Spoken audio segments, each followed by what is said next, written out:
Bonjour, bienvenue à cette messe du jeudi 26 mars et chantons ensemble.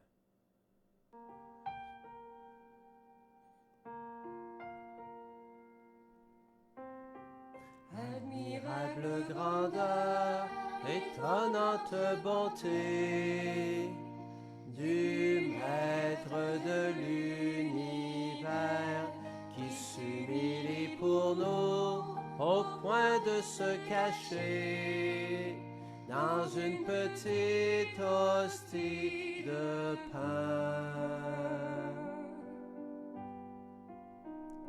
Regardez l'humilité de Dieu, regardez l'humilité de Dieu, regardez l'humilité de Dieu et faites-lui l'hommage de vos cœurs.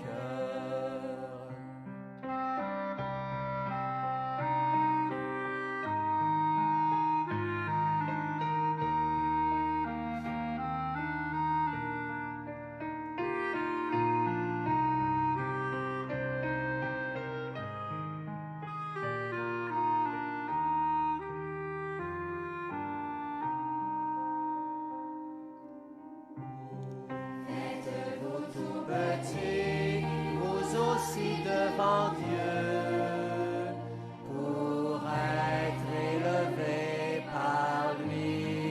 Ne gardez rien pour vous, offrez-vous tout entier à ce Dieu qui se donne à vous. Regardez l'humilité de Dieu, regardez l'humilité de Dieu, regardez l'humilité de Dieu et faites-lui l'hommage de vos cœurs. Regardez l'humilité de Dieu, regardez l'humilité de Dieu, regardez l'humilité de Dieu et faites-lui l'hommage de vos cœurs.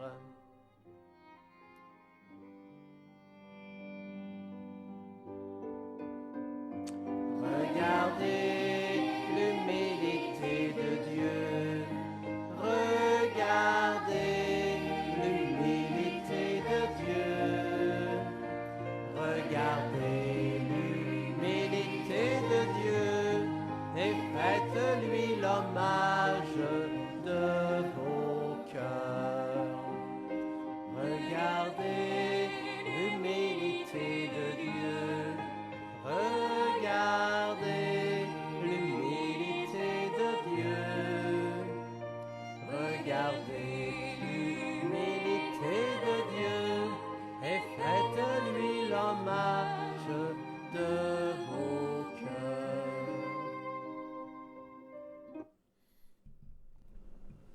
Bonjour et bienvenue à cette célébration. Nous sommes réunis au nom du Père, du Fils et du Saint-Esprit. Amen. Le Seigneur soit avec vous. Alors ce matin, l'intention de la messe est pour Amy Bouliane et pour ses grands-parents Tremblay. On est à notre dernière semaine du carême. La semaine prochaine, on est déjà dans la semaine sainte avec toute la passion du Christ. Alors demandons au Seigneur de bien nous préparer encore une fois à cette grande fête de Pâques. Et on va se donner un petit temps de silence.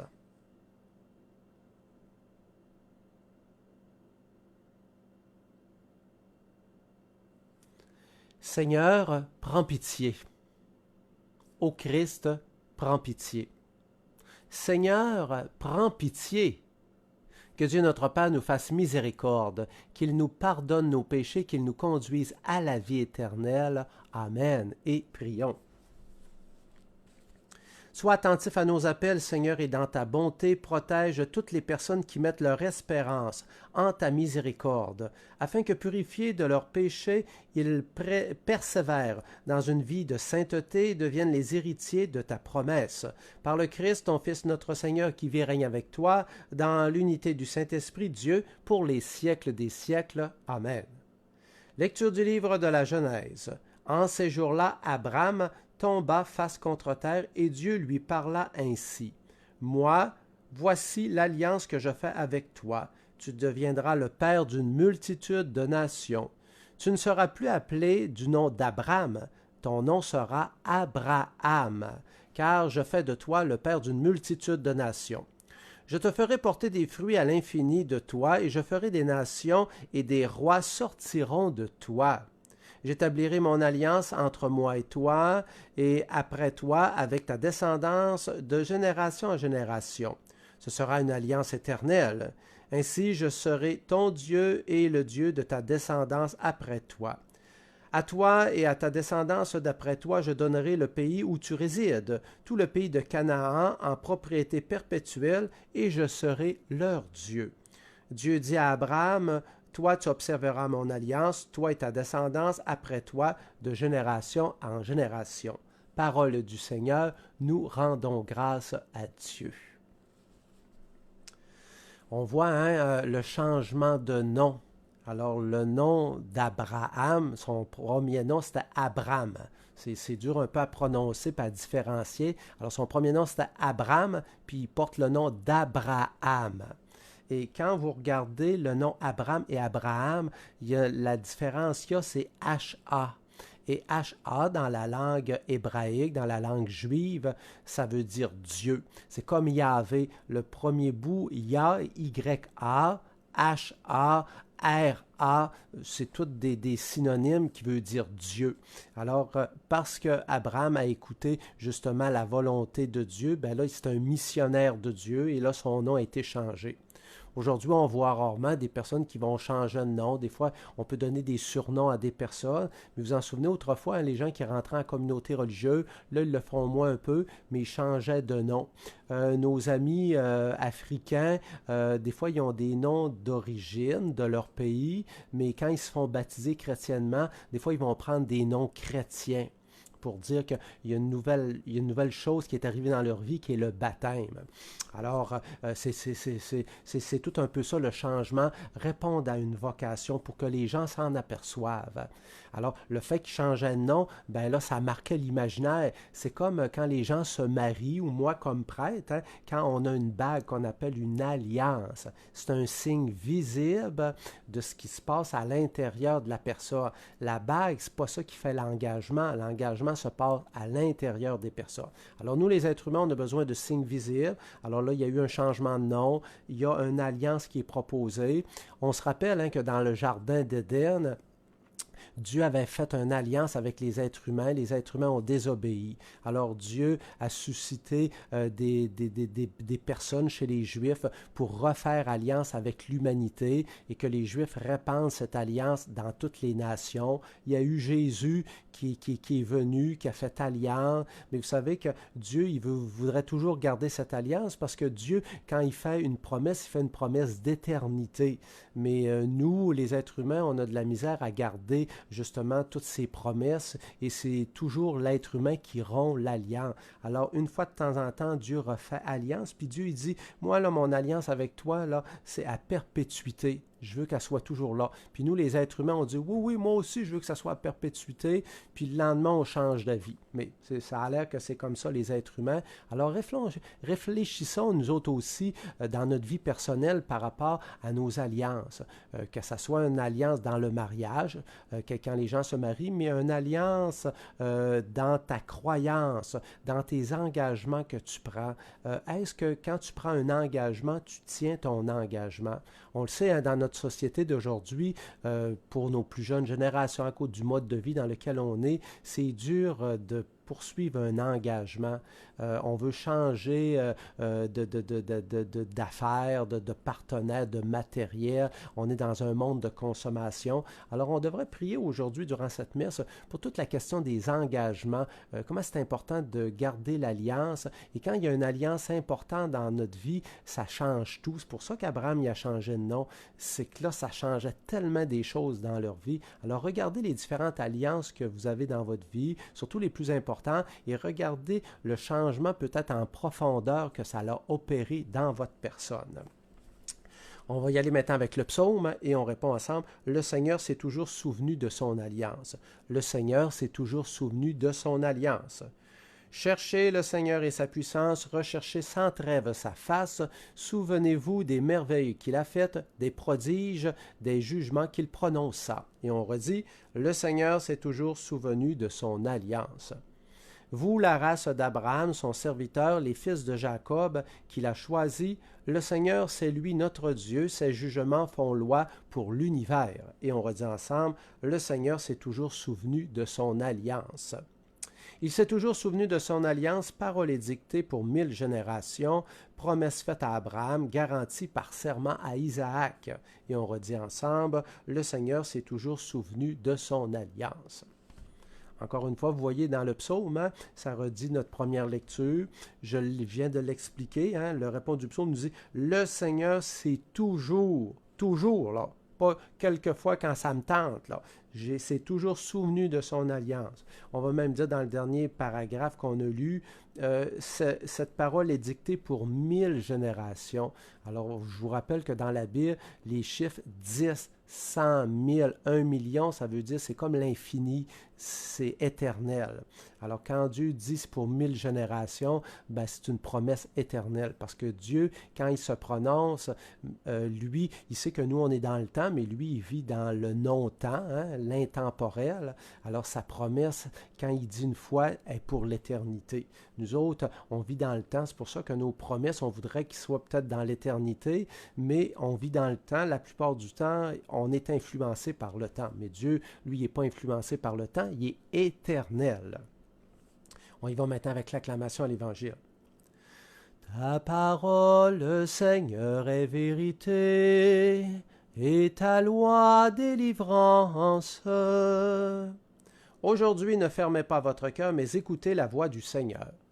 Ta parole, Seigneur, est vérité, et ta loi délivrance. Le Seigneur soit avec vous, et bonne nouvelle de Jésus-Christ selon saint Jean. Gloire à toi, Seigneur. En ce temps-là, Jésus disait aux Juifs, « Amen, Amen, je vous le dis, si quelqu'un garde ma parole, jamais il ne verra la mort. » Les Juifs lui dirent, « Maintenant nous savons bien que tu as un démon. Abraham est mort, les prophètes aussi, et toi tu dis, si quelqu'un garde ma parole, il ne connaîtra jamais la mort. Es-tu donc plus grand que notre père Abraham?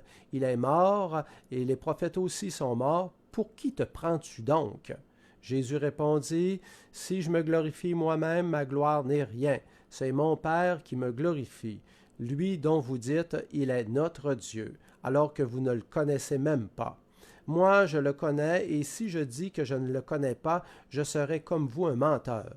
Mais je le connais, et sa parole, je la garde. Abraham, votre père, a exulté, sachant qu'il verrait mon jour. Il l'a vu et il s'est réjoui. » Les Juifs lui dirent alors, « Toi qui n'as pas encore 50 ans, tu as vu Abraham. » Jésus leur répond, « Amen, amen, je vous le dis, avant qu'Abraham fût, moi je suis. » Alors ils ramassèrent des pierres pour lui jeter, mais Jésus, en se cachant, sortit du temple. Acclamons la parole de Dieu. Louange à toi, Seigneur Jésus. Je ne sais pas si vous avez déjà entendu ça, hein? Quand on dit des fois, on parle à des personnes, puis les gens vont parler à double sens. Dans nos sociétés d'aujourd'hui, quand quelqu'un parle à double sens, il va dire quelque chose dans la vie de tous les jours, mais il fait référence à la sexualité. Il y a des pensées perverses. Quand on dit quelqu'un, il parle à double sens. Mais Jésus, lui, il parlait à double sens, mais lui, à chaque fois qu'il parlait des choses humaines, il faisait toujours aussi référence au spirituel. Mais là, le monde n'était pas habitué à ça. Il comprenait juste au premier degré. Moi, je sais bien, c'est drôle à dire comme ça, on n'a pas à reprendre la parole de Jésus, mais moi, j'avais été à la place de Jésus, en voyant qu'ils ne comprenaient pas, je leur aurais dit, mais non, je ne parle pas de la mort physique, je parle de la mort spirituelle. Bon, c'est ça que ça veut dire, hein, l'évangile qu'on vient d'entendre, mais Jésus va expliquer ça d'une autre manière. En tout cas, moi, j'aurais procédé comme ça. Alors, quand Jésus dit Amen, Amen, alors quand nos évangélistes notent de Jésus Amen, Amen, quand le Amen est répété deux fois, ça veut dire que c'est vraiment une parole divine, c'est une parole de vérité, c'est une parole à prendre au sérieux. Alors, c'est pas dit pour rien comme ça. Alors, c'est une manière de parler qui voulait dire attention, écoutez ce que je vous dis, cette parole-là, c'est une des plus importantes. Alors, quand Jésus dit ça, il dit que Dieu, c'est la vie, que personne ne meurt quand on croit en lui. Évidemment, personne ne meurt spirituellement. Mais c'est un processus. Encore en fin de semaine, avec Lazare, je l'ai expliqué. Vous savez, de ce temps-ci, on a toutes les lectures. Hein? Bon, dans le Jardin d'Éden, le corps et l'âme étaient unis ensemble. Avec le péché, ça a été séparé. Et là, dans le processus de Dieu, l'âme demeure toujours vivante, mais le corps passe par une partie de mort, mais il revient à la vie à la fin des temps. Jésus a eu le privilège pour nous montrer que ce qu'il disait, c'était vrai, que le corps peut revenir à la vie parce que le spirituel est plus fort que le matériel, que le visible. Alors Jésus, il a eu son corps physique qui est revenu à la vie et qui est incorruptible. Et c'est la promesse qui nous est faite à nous autres aussi. D'ailleurs, c'était ça qui était dans le Jardin d'Éden. Les deux étaient unis, mais ils ont été séparés par le péché et là, le processus a été comme ça. Alors, c'est bien sûr que les Juifs, eux autres, ils l'ont dit, ils ont vu Abraham mourir. Pourtant, Abraham, c'est un grand personnage. Ils ont dit, mais non, il est mort. Mais là, Jésus, il dit, il est mort physiquement, mais spirituellement, il n'est pas mort. Puis même s'il est mort physiquement, lui aussi, son corps va lui être redonné. Mais là, nous autres, on sait tout ça. Ça fait 2000 ans qu'on réfléchit là-dessus. Mais replacez-vous, si vous étiez dans le temps de Jésus, puis que vous entendez pour la première fois une histoire comme ça. Vous allez dire, vous autres aussi, moi, je me suis posé la question. Alors, on n'est pas plus fins les uns que les autres. Je me dis, peut-être que j'aurais douté aussi. J'aurais dit, là, il perd vraiment la tête. Parce que c'est dur à comprendre quand c'est la première fois qu'on entend ça. Nous autres, ça fait longtemps qu'on médite là-dessus. Puis on a eu l'Église qui est venue nous expliquer tout ça, des spécialistes dans la Bible. On a 2000 ans d'histoire. Alors nous autres, on a déjà un processus là-dedans. Mais c'est quand même des choses difficiles à tout s'imaginer. Mais Jésus, il avait vraiment raison. Jésus, il dit, je le connais, le Père. Je suis le Fils de Dieu. Le Père, je suis toujours uni à lui. Il dit, je ne vous raconte pas des mensonges, c'est la vérité. Vous avez bien beau pas me croire, c'est la vérité. Mais c'est ça, c'était dur pour eux autres de croire. Évidemment, toutes ces personnes-là, peut-être pas toutes, mais une bonne partie vont faire un processus après la résurrection. Il y en a qui vont se reconvertir, qui vont mieux comprendre. Même Jésus, il avait dit à ses apôtres, hein, il dit, vous allez comprendre juste après la résurrection. Avant, vous n'allez pas comprendre. Quand à un moment donné, il y a eu la transfiguration, il dit, dites pas ça tout de suite. Attendez que je sois ressuscité. Parce que si vous dites ça tout de suite, vous allez tout dire ça de travers, puis vous allez penser comprendre, puis vous comprenez absolument rien. Alors, c'est long de comprendre tout ça. Regardez votre propre cheminement. Je reviens souvent là-dessus. On chemine sur terre, même moi comme prêtre, je lis la parole de Dieu, puis j'écoute des commentaires, puis je suis toujours surpris de voir comment ça se fait qu'il y avait des affaires que je n'avais pas compris avant, que là, présentement, je comprends. C'est un mystère. C'est-tu à cause que je ne suis pas intelligent? Non, je ne penserais pas. Je ne suis pas plus intelligent que les autres, mais c'est ça pour vous aussi. Dieu permet qu'avec notre oui qu'on lui dit tous les jours, qu'on avance dans notre lien, dans notre communion avec lui, puis on comprend ça différemment. Alors, je vous invite vraiment à dire à Dieu, Dieu, aide-moi à comprendre ton mystère. Quand Saint Paul il dit, vous connaîtrez la longueur, la largeur, la hauteur, la profondeur. Vous le connaîtrez, vous expérimenterez en profondeur. Demandez au Seigneur de l'expérimenter en profondeur. Amen.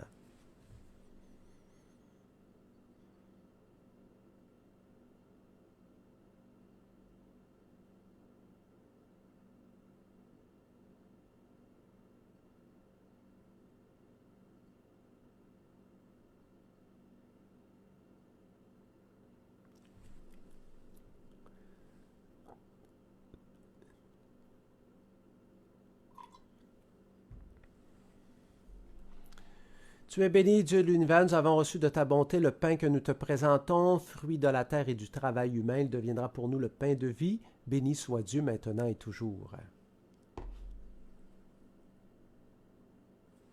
Tu es béni, Dieu de l'univers, nous avons reçu de ta bonté le vin que nous te présentons, fruit de la vigne et du travail humain, il deviendra pour nous le vin du royaume éternel. Béni soit Dieu maintenant et toujours. Et prions ensemble afin d'offrir le sacrifice de toute l'Église pour la gloire de Dieu et le salut du monde.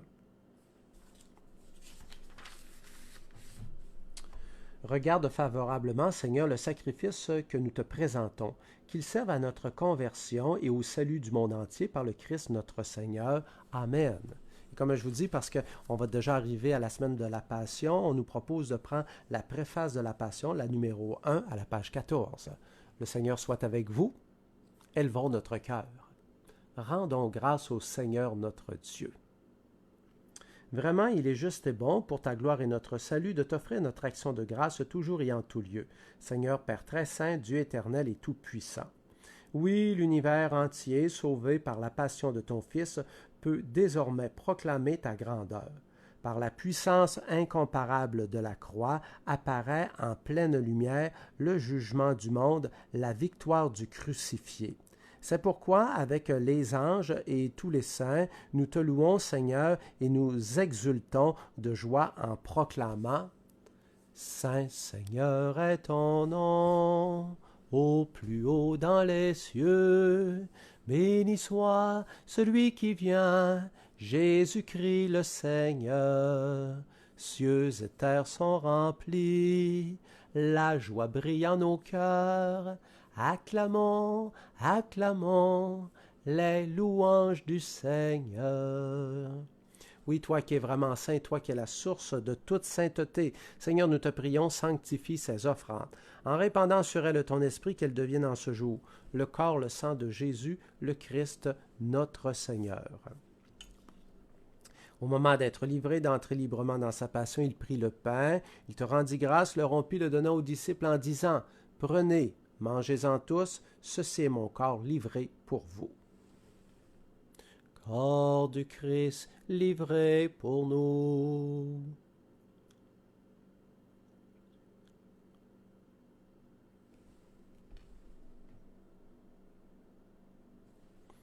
De même, à la fin du repas, il prit la coupe, de nouveau il te rendit grâce, la fit passer aux disciples en disant «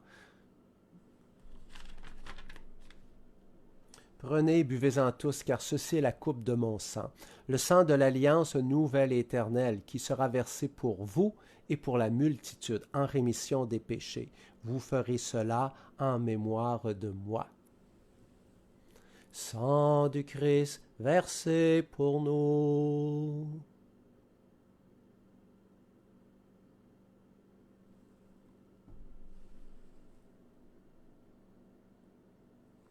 Tu as connu la mort, tu es ressuscité, et tu reviens encore pour nous sauver.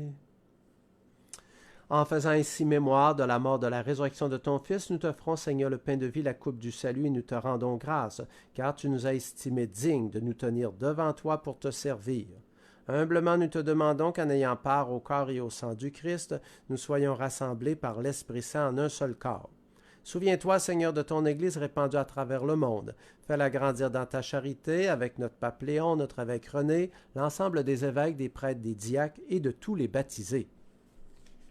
Et souviens-toi aussi de tous nos frères et sœurs qui se sont endormis dans l'espérance de la résurrection. Et souviens-toi dans ta miséricorde de tous les défunts, accueille-les dans la lumière de ton visage. Et sur nous tous, enfin, nous implorons ta bonté.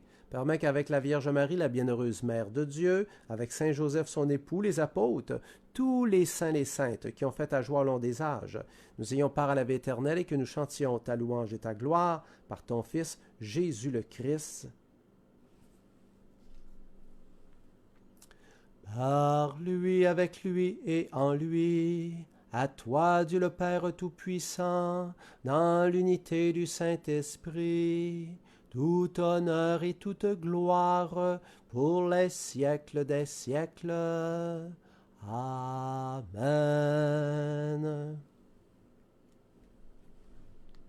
Nous sommes invités maintenant à dire cette belle prière qui nous montre que nous sommes des frères et des sœurs dans la foi, la prière du Notre Père. Notre Père qui es aux cieux, que ton nom soit sanctifié, que ton règne vienne, que ta volonté soit faite sur la terre comme au ciel. Donne-nous aujourd'hui notre pain de ce jour. Pardonne-nous nos offenses, comme nous pardonnons aussi à ceux qui nous ont offensés, et ne nous laisse pas entrer en tentation, mais délivre-nous du mal. Délivre-nous de tout mal, Seigneur, donne la paix à notre temps, et soutenus par ta miséricorde, nous serons libérés de tout péché, à l'abri de toute épreuve, nous qui attendons que se réalise cette bienheureuse espérance, l'avènement de Jésus-Christ, notre Sauveur, car c'est à toi qu'appartient le règne, la puissance et la gloire, pour les siècles des siècles. Amen. Seigneur Jésus-Christ, tu as dit à tes apôtres, je vous laisse la paix, je vous donne ma paix. Ne regarde pas nos péchés, mais la foi de ton Église. Et pour que ta volonté s'accomplisse, donne-lui toujours cette paix. Conduis-la vers l'unité parfaite, toi qui règnes pour les siècles des siècles. Amen. Et que cette paix de Jésus-Christ, qu'elle soit toujours avec vous. La paix du Seigneur. Agneau de Dieu, qui enlève le péché du monde, prends pitié de nous. Agneau de Dieu, qui enlève le péché du monde, donne-nous la paix.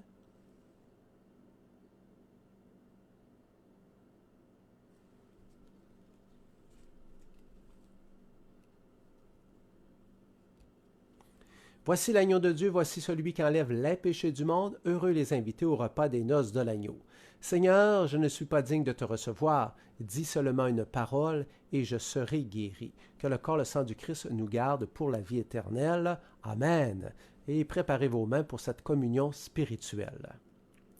Le corps du Christ.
Présentons au Seigneur cette dernière prière.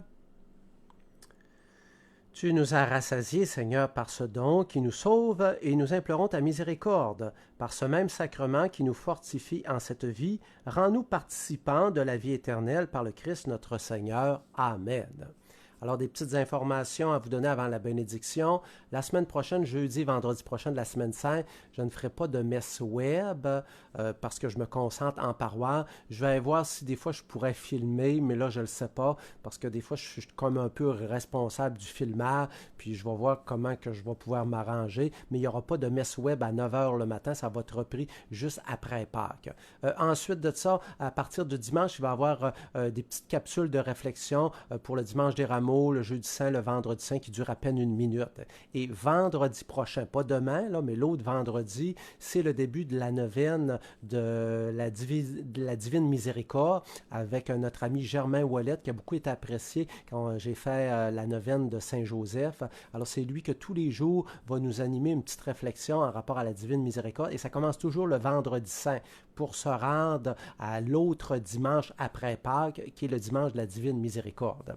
Alors recevons encore une fois la bénédiction de Dieu. Et c'est vrai, avant de vous dire ça, il y a la messe chrismale pour les gens qui sont au Saguenay-Lac-Saint-Jean avec notre évêque, Monseigneur René Gay, mardi à 19 h à l'église de Saint-Bruno. Alors recevez maintenant la bénédiction de Dieu au nom du Père, du Fils et du Saint-Esprit. Amen. Allez demeurer dans la paix du Christ et on se revoit demain matin.